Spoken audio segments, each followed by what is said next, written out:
Bonjour à tous. Alors aujourd'hui, je suis avec Colomba. Colomba qui présente la pièce Ils ont raté l'histoire, spéciale politique pour cette édition 2026. Alors de quoi parle la pièce et où ça se joue? Donc ça parle des hommes politiques en l'occurrence, et ça se joue au théâtre ambigu, à côté des Corsins en fait. Et donc on parle donc c'est une édition spéciale politique puisque c'est un spectacle que je jouais déjà l'année dernière. Et donc à partir de là, on avait donc surtout les hommes qui avaient raté, qui auraient pu être roi, empereur ou ce qu'ils voulaient et qui ont raté. Et là c'est la même chose appliquée aux hommes politiques. Donc toutes les décisions désastreuses qui ont fait que parfois ils nous ont mis dans le caca, ou des fois non. Hein, mais voilà. Mais ces gens-là, on les a oubliés ou ils sont passés à la trappe alors qu'ils ont fait des catastrophes, quoi.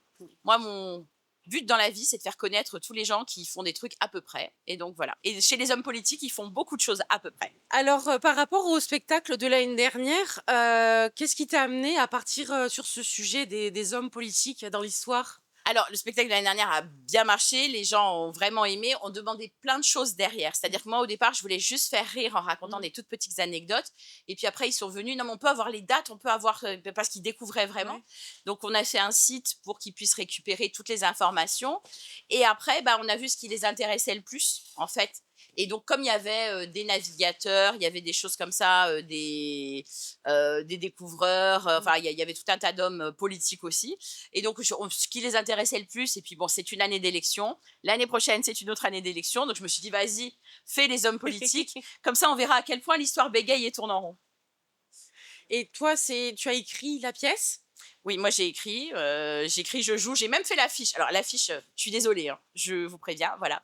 Mais en dehors de ça, oui, oui, je fais tout parce que c'est ma culture personnelle, c'est ce que moi j'aime.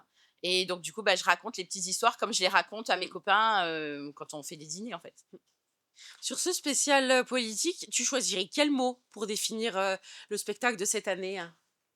J'espère que c'est drôle, j'espère que ça fait réfléchir, mais moi après, vous réfléchissez dans le sens que vous voulez, c'est pas mon problème. Voilà. Non, non, vraiment, enfin, il y a beaucoup de spectacles qui sont dits engagés, où on vous explique que là, il faut voter comme ça, qu'il faut voter comme ci, c'est pas du tout mon but. Moi, je vous raconte des histoires de gens. Des fois, ça bégaye avec les gens de maintenant, et on n'y peut rien, et c'est comme ça. Mais moi, je ne juge pas, après, vous faites ce que vous voulez, mais ça peut éclairer des fois. Donc voilà. Et puis j'espère que c'est drôle, parce que sinon c'est quand même un peu con. Mais parce que le but c'est quand même de rigoler, sinon ça n'a pas d'intérêt. On va parler un peu de toi pour essayer de mieux te connaître. Comment tu es tombée dans le théâtre? Comment tu es tombée amoureuse de cet art? J'ai pas fait exprès. J'ai pas fait exprès, j'ai passé mon bac, je devais aller à la fac. Et le lendemain du bac, j'ai dit à mes parents, je vais aller à Paris faire du théâtre. Ma mère a manqué de m'assommer. Coucou maman, je t'aime. Mon père s'est dit, la pauvre, elle va peut-être se suicider, donc peut-être qu'il faut la laisser aller. Papa, je t'aime. Non mais c'est vrai, c'est comme ça que ça s'est réellement comme ça que ça s'est passé. Ils ont pris un tel coup sur la tête qu'ils se sont dit, autant elle fait une dépression, peut-être que si elle va à Paris, ça va aller mieux. Alors je suis allée à Paris, c'est allé beaucoup mieux, mais pas au niveau du théâtre, donc je suis restée. Mais voilà, comment ça s'est décidé de manière très en fait facile, enfin très difficile au niveau intrafamilial, mais très facile. C'était ça, d'un coup, j'avais décidé que j'allais faire ça. Et tu as joué dans quel registre tes premiers persos? J'ai joué plutôt dans la comédie, hein, j'ai pas un physique, voilà. Mon rêve, c'est de jouer Phèdre, appel au metteur en scène, mais c'est pas demain à mon avis. Donc plutôt des choses comme ça. Moi, je suis venue au seul en scène très tard, puisque j'avais déjà passé 35 ans. Et c'était vraiment parce que d'un coup, j'avais envie de raconter moi mes propres histoires, être moi aussi plus cool, parce que je fais partie des gens qui, et tous, ils se reconnaîtront eux aussi, qui font tout en dernière minute. Et j'aimais bien l'idée de pouvoir tout changer jusqu'au dernier jour. Et même le dernier jour, de se dire, tiens, la pièce, on la jouera plus, mais on va encore changer des trucs. Alors que c'est pas tout à fait possible quand on est 15 sur scène et que du coup, bah, il y a plein de choses à régler. Et donc ça m'a vraiment emmené à créer moi-même mes propres projets pour moi. En fait, voilà. Comment tu en es venue à écrire pour le théâtre? Pour le coup, je pense que les gens qui écrivent, ils ont toujours écrit. Mmh. C'est pas quelque chose qui te vient un matin. OK. Tu écris, tu sais pas que tu écris. Mmh. Parce que moi, j'ai fait un bac S, moi j'étais la matheuse. J'étais pas du tout la littéraire, je Ouais. faisais une faute par mot. J'étais vraiment, vraiment sur ce registre-là. On disait Colomba en français, oui, bon, bah, voilà quoi. Mais par contre, j'écrivais et je m'en rendais pas compte. J'ai toujours noté des petits trucs, j'ai toujours fait des poèmes. Alors, ils étaient nuls, hein, vous inquiétez pas, il y aura pas de publication. Mais non, mais je m'aperçois que j'ai toujours écrit. En déménageant, on retrouve des trucs et on se dit, tiens, voilà. Donc oui, les gens qui écrivent, je pense qu'ils écrivent toujours. D'abord pour eux, puis après pour nous. Et après, bah, pour le théâtre, parce que bah, j'aime bien partager et que pour le coup, j'aime trop lire pour me permettre d'aller écrire un roman ou quelque chose comme ça, parce que je me dis, là, pour le coup, j'ai pas les capacités. Ouais. Donc, le théâtre, c'est bien parce que c'est aussi parler, et donc c'est plus facile. Et pourquoi ce sujet des hommes qui ont raté l'histoire et la politique, comment t'en es venu à dévier là-dessus? Alors, en fait, c'est pas du tout le sujet des hommes qui ont raté l'histoire, c'est le sujet de l'histoire, parce que moi, un jour, à 12 ans, on m'a offert le Comte de Monte-Cristo. On m'a dit, si tu lis ça, et je lisais tellement pas. Et je lisais tellement pas, c'est pour ça, ne désespérez pas de vos enfants. Je lisais tellement pas que ma mère m'a dit, je te paye, je te donne 500 francs à l'époque, si dans l'été, tu lis le Comte de Monte-Cristo. Donc, elle me l'a sorti en 3 exemplaires, et il y avait 2400 pages ou un truc comme ça. Et je me suis dit, mon Dieu, en plus, l'édition, elle était pas, parce qu'il y a des éditions plus ou moins synthétique. Oui, non, alors ça, non, je supporte pas. Ne résumez rien. Le gars, il l'a écrit, il lit le. Mais ça, c'est autre chose. Mais non, mais il y a des éditions comme elles sont plus grandes ou vous pouvez écrire un peu plus petit. Ça te fait moins peur parce que là, quand on arrive avec 2400 pages, on se dit, ok, t'as pas pris l'édition qui fait le plus plaisir. Et en fait, je l'ai lu en une semaine parce que j'ai fait que ça. Oh là là. Et ça a été vraiment une découverte incroyable.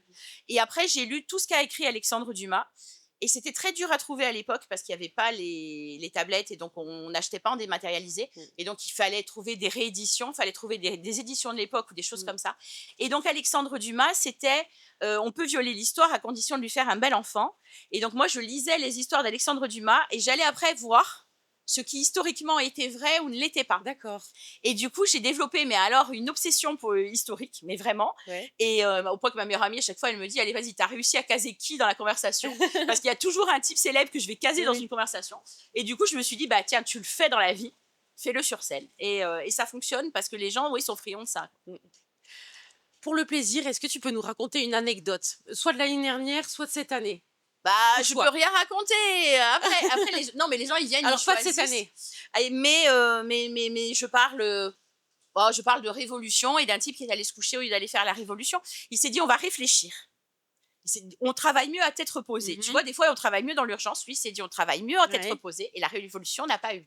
Si tu veux en savoir plus, viens voir mon spectacle.